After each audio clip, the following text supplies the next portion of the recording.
We'd say they just don't make him like they used to, but really that feels like undercutting how much the young and the restless late great Jerry Douglas was truly one of a kind. He was a television vet of more than 20 years when he signed on in 1982 to head up Geno City's Abbott family as John.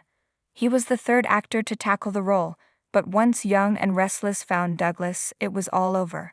He stayed with the CBS Sudzer for over 30 years, playing it through John's untimely death until his spirit's final appearance in 2016.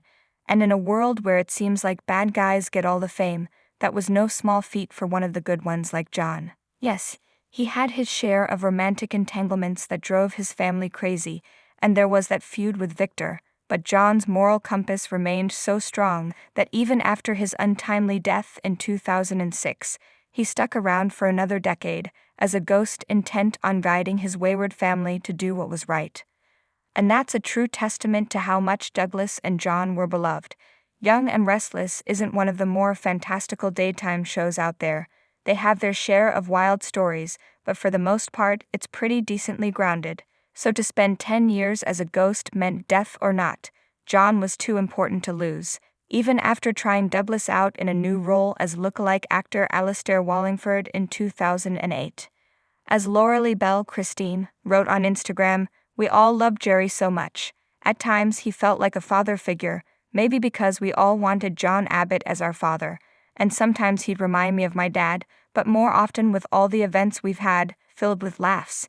He was the kindest man and the sweetest friend, and I will miss him so much." Douglas' last appearance was in 2016, but John Abbott was never far from the hearts and minds of his family, nor of us. We'll miss him, and we'll miss wondering when Douglas might once again visit us in Geno City.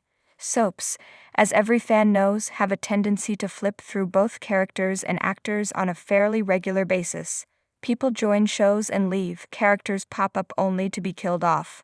Sometimes, though, actors find a true home on their soap, and both they and their characters become synonymous. Off-screen, the actor refused to let John's death get him down, and in 2007, Douglas proved he wasn't just a great actor, but also an amazing crooner when he released his jazz album, The Best Is Yet to Come. He went on tour, proving that there's still plenty of life after death. On screen, he made his final ghostly appearance in 2016 and passed away 5 years later on November 9, 2021, 2 days shy of his 89th birthday. Ham Yalin feels privileged to be alive as he describes the horrors at Kibbutz Be'eri. The good news is the Abbott family got to celebrate Douglas' birthday a month early, a blessing they didn't realize at the time, as they got to give everyone's favorite dad one final farewell bash. When he passed, Eileen Davidson, Ashley, shared a veritable gallery of photos on Instagram, writing that her TV father was one of a kind. "I owe him so much and I will love him forever." And Jess Walton Jill paid a special tribute to her former TV husband and father of their on-screen child, Billy, with a family photo. "Rest in peace, my dear TV husband, Jerry Douglas," she shared. "Thank you for the laughter all those years. Much, much love to you and your beautiful family, Kim and Hunter and everyone. It's been 2 years since Douglas passed and 7 since he stopped by Geno City, but as Belle put it in her tribute, there will always be a part of us that will hold John Abbott dear, as the father we wished we could all have."